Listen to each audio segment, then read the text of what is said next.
اعوذ باللہ من الشیطان الرجیم بسم اللہ الرحمن الرحیم والحمدللہ رب العالمین والعاقبۃ للمتقین والصلاة والسلام علی نبینا وعلی آلہ واصحابہ واولادہ وبناتہ وازواجہ وجمیع ملتہ اجمعین۔ بحمد اللہ تعالی ماہ رمضان المبارک کی برکتوں، سعادتوں اور نعمتوں سے بھری ہوئی ساعات اور ماحول کے اندر ہم موجود ہیں۔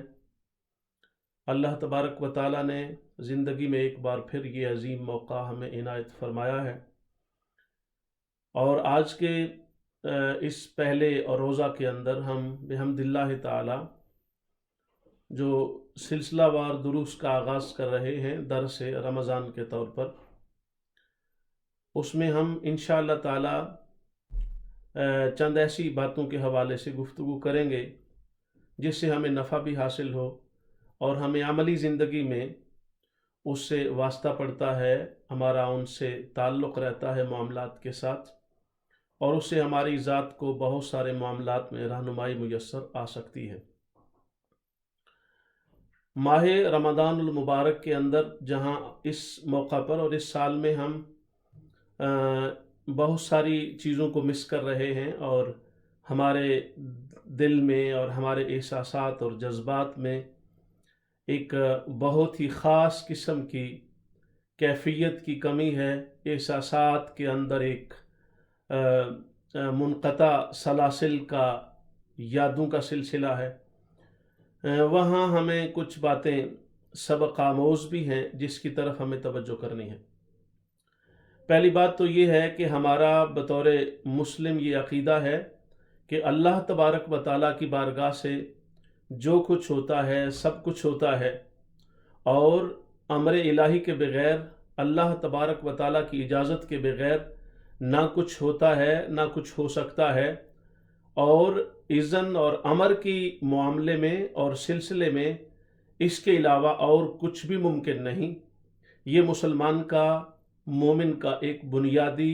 اللہ تبارک و تعالیٰ کی ذات بابرکات سے متعلق عقیدہ ہے اور ہونا چاہیے۔ جب ہمارا یہ عقیدہ بن جائے گا اور یہ عقیدہ ہمارے سوچ اور فکر اور ذہن کی گہرائیوں میں اتر جائے گا اور عملی طور پر ہم اس کے مصداق بن جائیں گے، تو پھر زمانے بھر کی الجھنیں، مصائب و غم اور آلام اور ماحول کے اندر پائی جانے والی جملہ تلخ نمائیاں،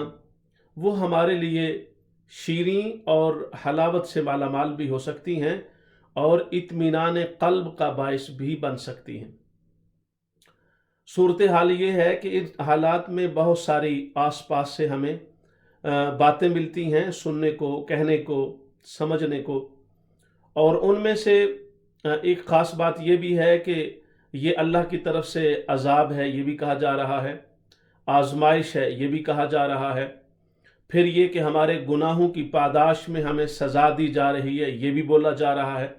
یہ ساری باتیں اپنی اپنی جگہ پر ایک حد تک ان کے ساتھ ہم ایگری کر سکتے ہیں، لیکن ایک بندہ مومن کا کیا کردار ہے، ایک بندہ مسلم کا کیا رویہ ہے، اور اس کا ریئیکشن ان تمام باتوں پر کیا ہے، اس پر ہمیں توجہ کی ضرورت ہے، اور ہم نے اپنا مکمل طور پہ ذہنی، فکری اور قلبی ارتکاز اس بات پر کرنا ہے کہ ایک اسلام کے فالوور ہونے کے ناطے سے،